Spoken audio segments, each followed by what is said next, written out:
Selamat pagi, sejahtera, shalom ibu bapak saudara-saudara jemaat yang Tuhan Yesus kasihi. Salam sehat semua.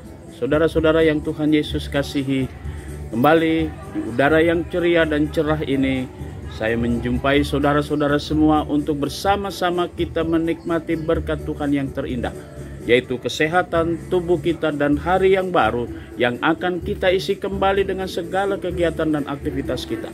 Mari saudaraku, sebelum kita melangkah, kita tetap mendekatkan diri pada Tuhan dan mendengarkan kembali firman-Nya. Mari kita berdoa. Bapa Sorgawi, pagi hari ini kami bersyukur kepadamu atas segala berkat Tuhan.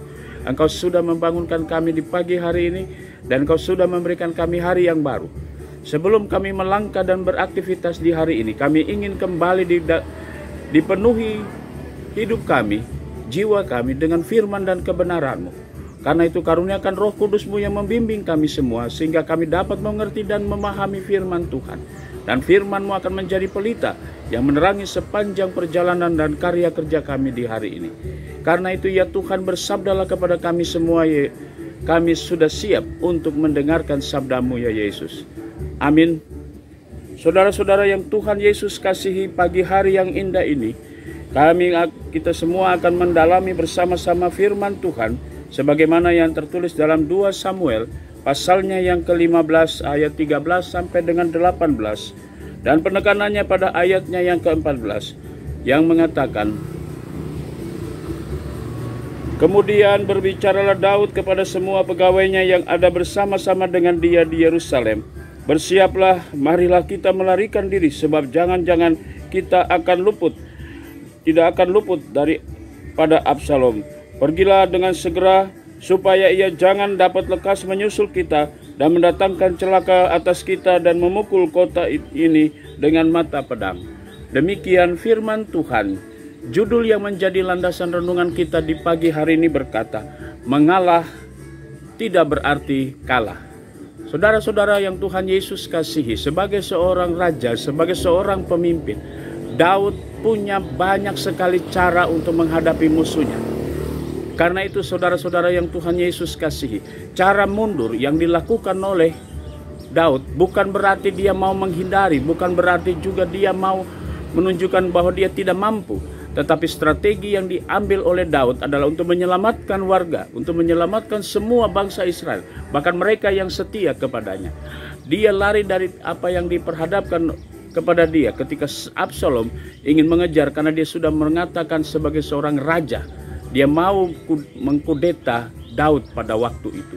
Nah saudara-saudara yang Tuhan Yesus kasihi, ada banyak cara ketika saudara dan saya diberikan akal budi, bahwa kita juga menyadari kekuatan kita, kemampuan kita. Cara strategi kita tidak lain adalah bukan berarti kita mundur lalu kemudian kita kalah, bukan berarti kita mengalah lalu kemudian kita hancur, tapi kita mencoba mendalami semua apa yang akan kita hadapi, sehingga seberat apapun tantangan kita, sebesar apapun persoalan di depan kita, ketika kita menghayati, merenung, kita memundur sedikit untuk menghayati bagaimana cara menghadapi persoalan itu. Lalu kemudian kita pun jalan bersama-sama. Dengan demikian kita tidak gegabah untuk menghancurkan semua. Karena itu saudara-saudaraku yang Tuhan Yesus kasih, dari firman Tuhan pagi hari ini, Daud bukan berusaha untuk kemudian menunjukkan bahwa dia tidak mampu, tapi dia menyelamatkan orang banyak. Dia tidak juga menunjukkan gegabah bahwa dia harus melawan, tapi dia punya strategi. Dalam hidup ini kita juga punya strategi. Dalam pelayanan kita juga punya strategi untuk kita saling memperkuat. Dan ada banyak cara yang Tuhan berikan bagi kita. Saudara-saudara, mari kita menghayati firman Tuhan pagi hari ini.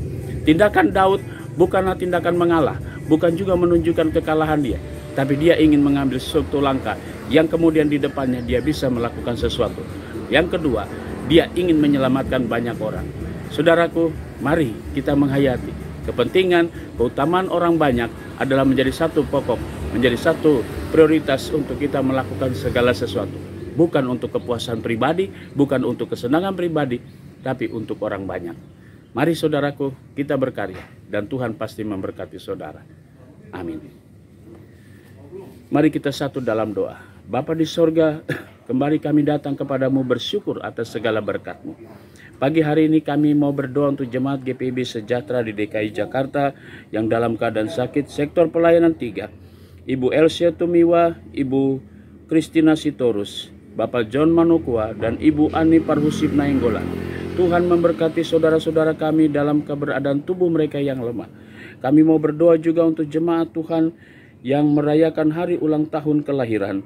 Kami berdoa untuk Ibu Roro Hari Supatmi, Ibu Waina Elis Boyo, Ibu Fatima Tambunan Siregar, Bapak Domingus Alputila.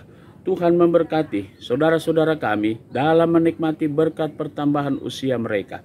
Kami juga mau berdoa untuk jemaat Tuhan sektor pelayanan 3, keluarga Bapak Yanto Suprayitna dan Ibu Irma Elsel Laluyan. Tuhan memberkati keluarga-keluarga ini dengan berkat-berkat Tuhan. Kami juga mau berdoa untuk jemaat-jemaat GPIB dimanapun mereka berada. Kami berdoa untuk para pelayan firman dan sakramen. Tuhan berkati dalam pelayanan dan pergumulan mereka, baik di jemaat, baik di keluarga. Kami juga mau berdoa ya Bapa di surga di pagi hari ini untuk hamba-hamba Tuhan, Pendeta Emeritus Metan Vanuan dalam keberadaan tubuhnya. Tuhan telah selalu menjamah dan memberi kekuatan, bahkan keluarganya pun demikian diberkati oleh Tuhan. Ibu Pendeta Cindy dalam pergumulan suami terkasih, Bapak Rudolf, Tuhan berkati dalam proses pemulihannya, dalam terapinya. Kuasa Tuhan lebih besar dan karena itu Tuhan akan menunjukkan di hadapan hamba Tuhan ini. Terima kasih Bapa di surga, kami pertaruhkan seluruh hidup kami di pagi hari ini hanya di dalam nama Tuhan Yesus Kristus yang adalah Tuhan dan Juru Selamat kami yang hidup. Amin. Selamat pagi, selamat berkarya, Tuhan memberkati saudara.